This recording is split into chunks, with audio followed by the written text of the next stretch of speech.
নমস্কার বন্ধুরা, জ্যোতি চ্যানেলে তোমাদের স্বাগত। আজকে আমি বানাবো মশলা ভেন্ডি। তো প্রথম থেকে শেষ অবধি ভিডিওটা দেখতে থাকুন। আর ভালো লাগলে অবশ্যই একটা লাইক, শেয়ার এবং কমেন্ট করে জানাবেন যে কেমন হয়েছে।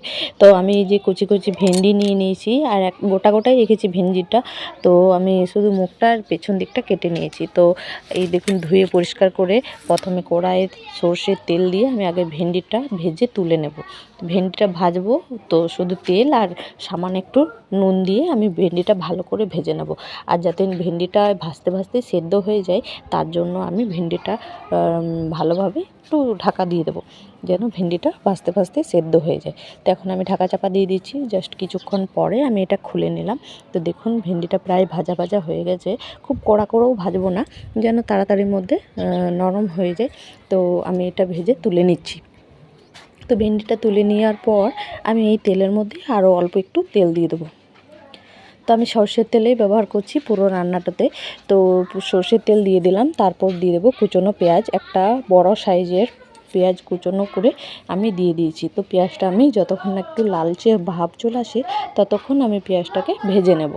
তো পেঁয়াজটা যে ভাজা হয়ে যাবে, এর মধ্যে দিয়ে দেবো আমি 2 চামচ আদা রসুনের বাটা। আদা রসুনের সঙ্গে লঙ্কা বাটাও আছে।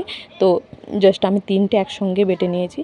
তো এই দেখুন, আদা রসুন আর কাঁচা লঙ্কা বাটা আমি খুব ভালোভাবে ভেজে নেব, যেন আদা রসুনের কাঁচা গন্ধ না ছাড়ে।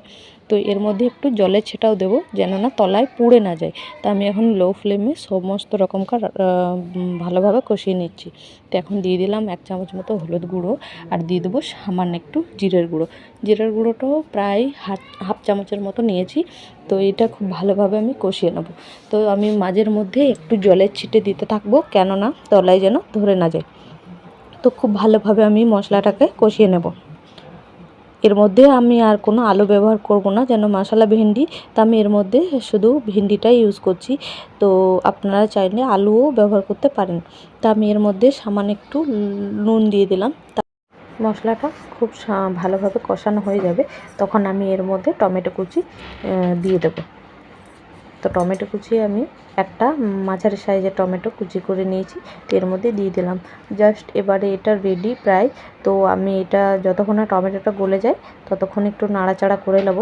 যেই টমেটোটা গলে যাবে, এর মধ্যে আমি ভেন্ডিগুলোকে দিয়ে দেবো।